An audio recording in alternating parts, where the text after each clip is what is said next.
paciente con una estenosis aórtica grave habitualmente se acompaña de un pulso parvo y tardo, al menos desde el punto de vista clásico de la exploración física, por tanto es altamente improbable que tenga una presión arterial sistólica superior a 200 milímetros de mercurio. Otra cosa es que si midiésemos la presión dentro del ventrículo sí que tendría valores muy elevados porque el gradiente sería muy elevado.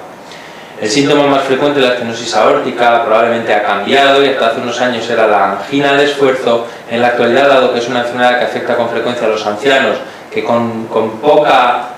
incidencia tienen una angina fetén, lo que suelen tener son equivalentes anginosos, sobre todo disnea, pues probablemente hoy día el síntoma habitual más frecuente de debut de la estenosis aórtica, sobre todo en los ancianos, sea la disnea de esfuerzo y no la angina de esfuerzo.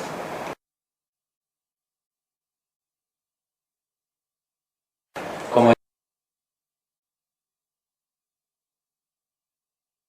ya hemos comentado, la estenosis aórtica, la indicación quirúrgica viene dada por la presencia de síntomas y en pacientes asintomáticos por la presencia de disfunción ventricular sistólica. Por lo tanto, el gradiente nos podrá hablar de si la estenosis es más grave o menos grave, pero no va a ser quien determina la necesidad de cirugía.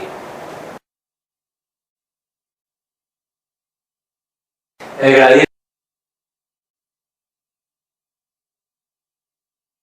transvalvular en la estenosis aórtica viene marcado por la presión que hay en la aorta y la presión que hay dentro del ventrículo. Por tanto, cuando un paciente con estenosis aórtica grave acaba desarrollando disfunción ventricular sistólica, al empujar con menos fuerza el ventrículo izquierdo, es capaz de hacer una presión no tan alta dentro del ventrículo izquierdo. Eso va a hacer que el gradiente disminuya, porque la diferencia de presión entre el ventrículo izquierdo y la aorta va a ser menor de la que había cuando la fuerza estaba completamente preservada.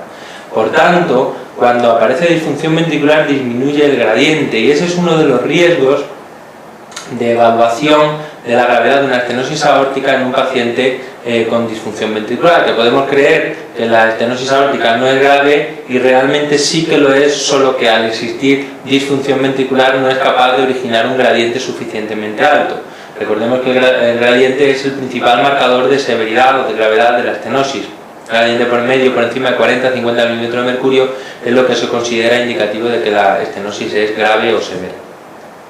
Por eso se puede utilizar una técnica que es la infusión de dobutamina a dosis baja, que es un neotropo positivo, para aumentar la contractilidad e intentar aumentar el gradiente y confirmar si se trata verdaderamente de una estenosis aórtica grave o de una estenosis aórtica no grave, una vez que hemos conseguido normalizar la función contráctil.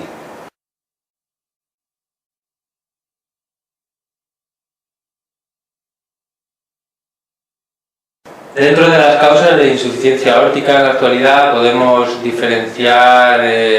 distintos tipos según sea la localización y según sea de evolución aguda o crónica. De manera que la principal causa de insuficiencia aórtica aguda por daño sobre los velos de la válvula aórtica es la endocarditis infecciosa, mientras que en este daño sobre los velos de forma crónica son las secuelas de fiebre reumática.